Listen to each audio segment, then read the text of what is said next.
ಮುಗಿಸ್ಬೇಕು, ಮತ್ತೊಂದು ಖಾತೆ ಕೂಡ ಅವ್ರಿಗೆ ಕೊಡಬೇಕು ಅನ್ನೋ ಮಾತನ್ನು ಈ ಸಂದರ್ಭದಲ್ಲಿ ನಾನು ಹೇಳ್ತೇನೆ.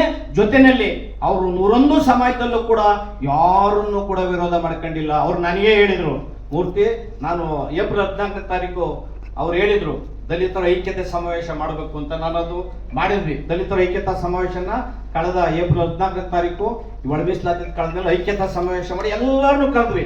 ನಮ್ಮ DSS ಅಲ್ಲಿ ಮುಸ್ಲಿಮ್ರಿದ್ದಾರೆ, ಕ್ರೈಸ್ತರಿದ್ದಾರೆ, ಎಲ್ಲ ಜಾತಿಯವರಿದ್ದಾರೆ.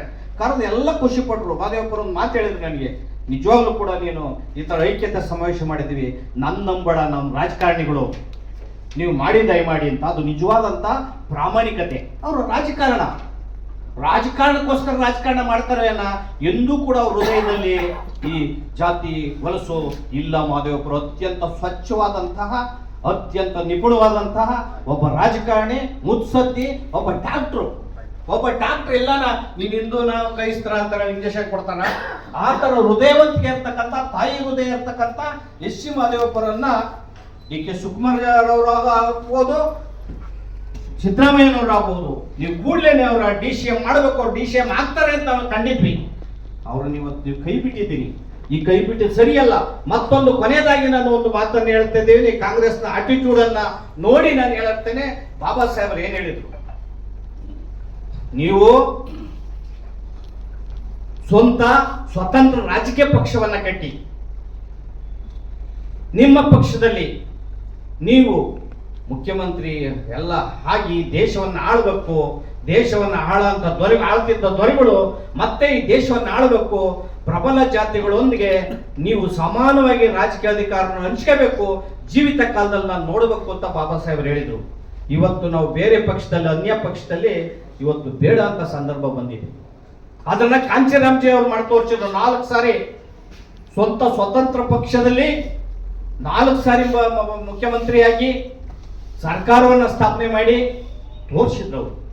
ಇಂಥ ಪರಿಸ್ಥಿತಿ ಬರ್ತದೆ, ಅವಾಗ ಕಾಂಗ್ರೆಸ್ ಸರ್ವನಾಶ ಆಗ್ತದೆ ಅನ್ನೋ ಕಿವಿ ಮಾತನ್ನ ಈ ಸಂದರ್ಭದಲ್ಲಿ ಹೇಳ್ತಾ ಇದ್ದೇನೆ. ಯಾಕಂದ್ರೆ 85% SC ST OBC ಧಾರ್ಮಿಕ ಅಲ್ಪಸಂಖ್ಯಾತರಿರುವಂತ ದೇಶ ಇದು. ಇವ್ರಿಗೆ ಮತ ಜಾಗೃತಿ ಬಂದ್ರೆ ಉಳಿದವ್ರು ಯಾರ್ಯಾರು ನೀವು ಇವ್ರನ್ನ ದೂರ ಇಟ್ಟು ಹೊರಗಡೆ ಇಟ್ಟು ಆಡಳಿತ ಮಾಡ್ತೀವಿ, ನೀವೆಲ್ಲ ಬೀದಿ ಬಿಕಾರಿ ಆಗ್ತೀರಾ, ನಮ್ಮ ಹತ್ರ ರಾಜಕೀಯ ಅಧಿಕಾರವನ್ನ ಬೇಡ ಅಂತ ಸಂದರ್ಭ ಬರ್ತದೆ ಅನ್ನೋ ಮಾತನ್ನು ನಿಮ್ಗೆ ಹೇಳಕ್ ಇಚ್ಛೆ ಪಡ್ತೀನಿ.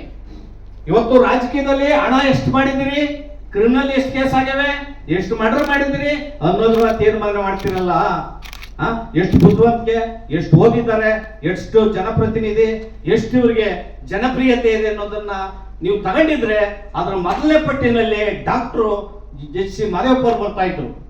ನೀವು ಯಾರೋ ಅಸಹಾಯಕರು, ತಿಳುವಳಿಕೆ ಇಲ್ಲದವರು, ಡೋರ್ ತೆಗೆಯೋರು, ಈ ತರದವ್ರನ್ನ ಪರಿಷತ್ ಜಾತಿಯವ್ರಿಗೆ ಟ್ವೀಟ್ ಕೊಡೋ ಮೂಲಕ, ಅವ್ರನ್ನ ಆಡಳಿತದಲ್ಲಿ ಕೊಡೋ ಮೂಲಕ ನೀವು ಅಧಿಕಾರ ಕತ್ತಾ ಇದ್ರಿ.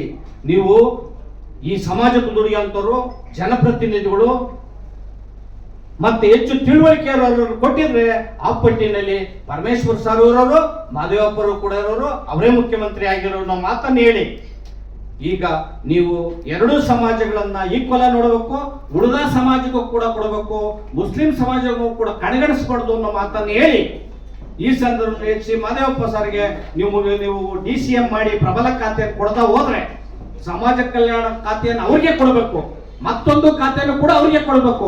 ಇಲ್ಲದೆ ಹೋದ್ರೆ ರಾಜ್ಯದಲ್ಲಿ ಉಗ್ರ ಹೋರಾಟ ಆಗ್ತದೆ ಅನ್ನೋ ಮಾತನ್ನು ಈ ಸಂದರ್ಭದಲ್ಲಿ ಹೇಳಿ, ನಾವು ಈ ಸಂದರ್ಭದಲ್ಲಿ ಸಮಯನ ಫಿಕ್ಸ್ ಆಗ್ಲೇಬೇಕು.